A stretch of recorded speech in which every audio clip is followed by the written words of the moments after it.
So we're gonna come back into the zone, get into a good state again.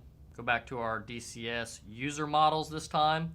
So DCS User Model, and UM is the abbreviation for that. So we're gonna add 2 user models here, or 2 elements to this user model, okay? And so the first one is just going to be the faceplate, if I'm not mistaken. Okay, we've already generated this before. So the shape is the box, and we put a size in there of 50 in the X, Y, and then 200 in the Z. So notice we just created a box around the tool, and we applied that. So now, if you can notice, there's the box around the tooling. When that tooling is not enabled, then the robot doesn't look at that for its safeties. And this is also able to be assigned based on the user model, or not the user model, the user frame that you're using. So that way, if you're switching different robot toolings out with the tool changer, we're just going to apply these right here.